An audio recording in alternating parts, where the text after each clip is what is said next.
Ah, yes, amore, Spanish, Italian, Portuguese, all the language of love.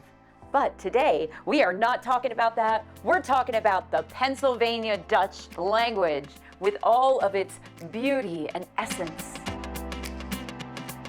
Now, joining me today, I have my lovely son. This is Kiefer. And Hi, everybody. Yes, this is Kiefer's first time on the show. So, Kiefer, welcome to So I Married a Mennonite. Yeah, it's an honor to be here. I'm really glad I'm here. I've never seen this before. This is crazy.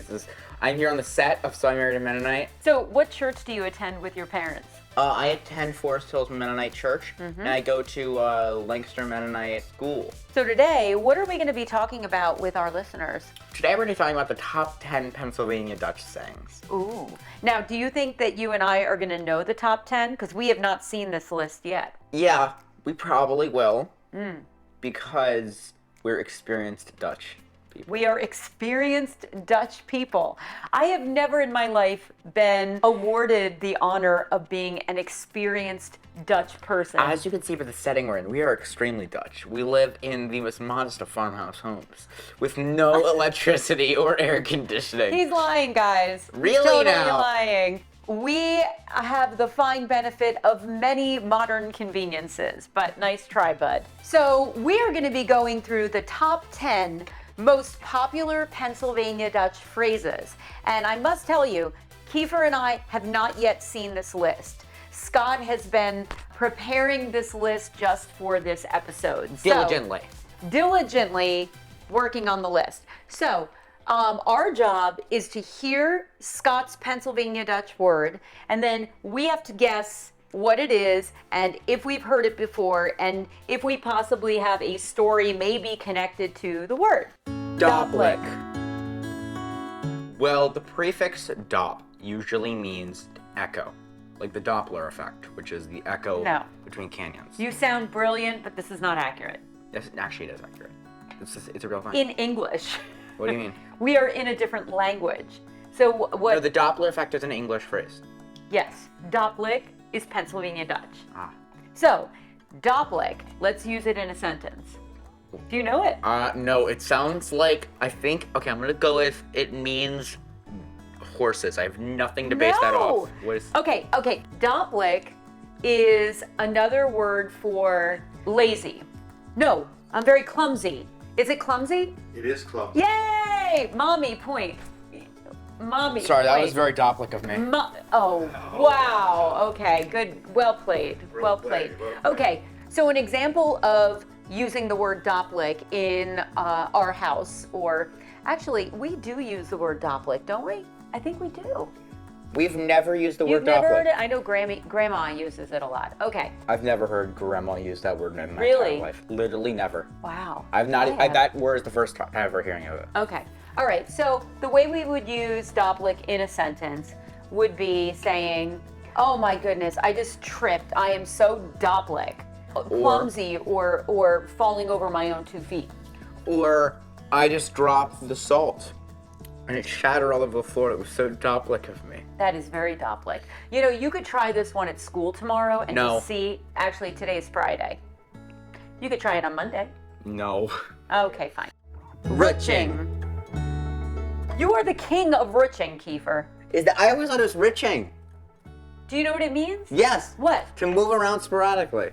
Okay, yeah. So to be like antsy. Yeah, have ants in your I thought it pants. was always spelled R-I-T-H-T-C-H-I-N-G, not Rutching. Rutching sounds like a butcher shop. It is. R-U-T-S-C-H-I-N-G. Ooh, R-U-T. see. Yeah, so Kiefer loves to move around. He is a big Rutcher. So that's the way we would use that sentence in our house.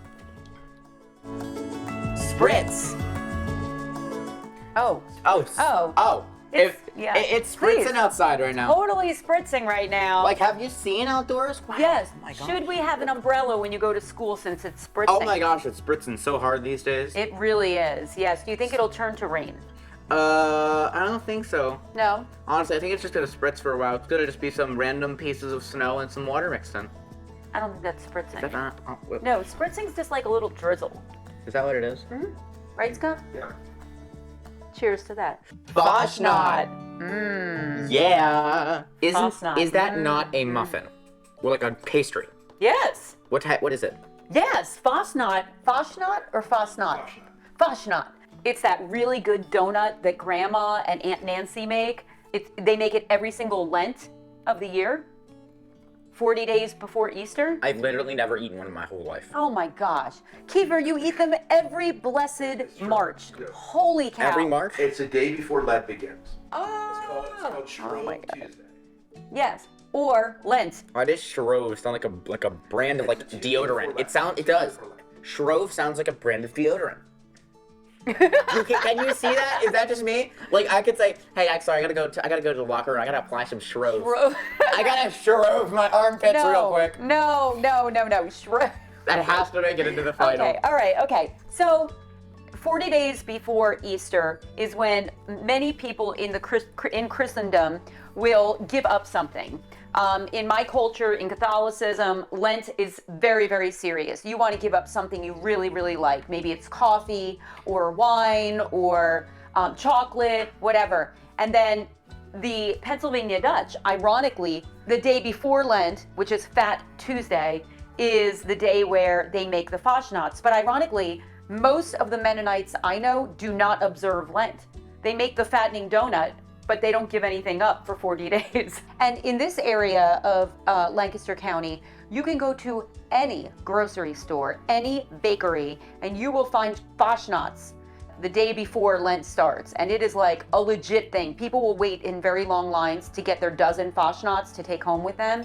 And in our family, because they're so delicious homemade, we actually put them in the freezer and we'll nibble on them throughout the Lenten period. Make down.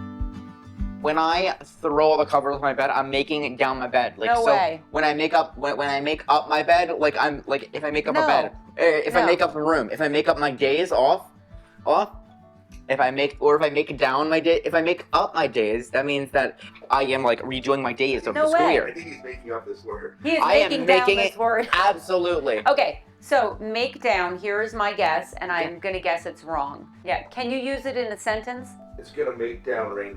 Oh, yeah. poor. It's gonna See, rain, like it's gonna come down? Making down means raining hard. So it can make down with snow. Like, wow, we're gonna get 3 inches of snow tonight. It's really gonna make down? It's gonna make down snow. Is it actually? It's a verb. That would be good though, Yeah, because actually. we haven't had any It's big gonna make down snow. snow tomorrow. It's just snow This tomorrow. is the middle of January and there's been no making down. Yeah. That sounds like a little sassy thing, like, Hey, Hey. you wanna make down tonight? yeah, right? Gross. What for? Why are you asking me this? What for? I don't understand. Kiefer, what for shirt are you gonna wear tomorrow? I bet I got it. What for shirt?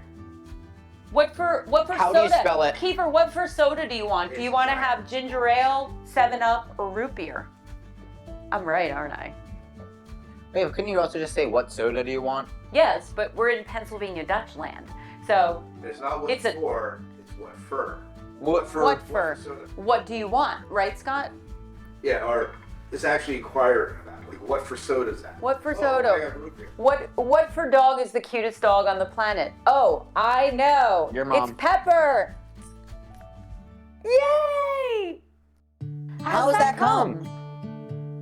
That's a little bit sus. How is that coming along? Like what? Wait, say it again. How's that come? How's that come? Man, I have it's a terrible day. How's that come? Why is that happening?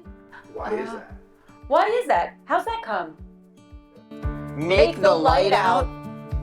Mm. Oh yeah, that's to turn the lights off. Oh, for the love of all things sacred. Okay, let me tell you about how these two men I live with do not make out the lights, ever. I walk throughout the house all the time, and I go around and I shut off the lights. Yes, it's true. Yes, I'm always making the lights out. Red up. Oh yeah. Oh, Oh. if I don't say that every day. Yeah, I know, right? Yes, If I don't Kiefer. say that every Saturday. Kiefer, if you don't red up your room, get the dirty underwear off the floor. I have work to do. Gotta go pick up my underwear. Hey. We also, in our bed and breakfast, we actually have redding up. Like, if you have a guest who's staying for 2 nights, you don't change it over, you red it up. And that's actually the term that we use for 20 years. We've been redding up rooms. So, yeah, that one was the most common that we use, I think, so far out of the top 10, wouldn't you say? All. Oh, if you don't use that every day, Scott? It's all right. No. What? What is Do you all? live here? I never heard Dad say all. It's all. The peanut butter jar is all. Oh my gosh. Am I insane, ladies and gentlemen, or are these two? No. Kiefer, the jelly jar, is it almost all? Oh, your root beer is all. It's gone? Yes. That's what it means. I've literally never heard Dad say it in my whole life. Lord. I don't think, honestly, I don't understand, guys. I do not understand. This child lives in my home, and these are very common phrases in our home. Yes, all. So is this episode all? Bonus row. All right, so Kiefer, do you know what a Dutch goose is? I do know what a Dutch goose is. Okay, cool. Tell me. I believe a Dutch goose to be a goose drizzled in an orange sauce. If I remember correctly. No, that is not Dutch goose. Okay, so this is going back, and I may have this wrong. And this is a true story. When I first married Daddy, I was invited to one of Grandma's sister's houses. Irene's, her Grandma's sister Irene. Wait a minute. Grandma's sister is called Irene? Yes. It's Arlene and Irene? Yes.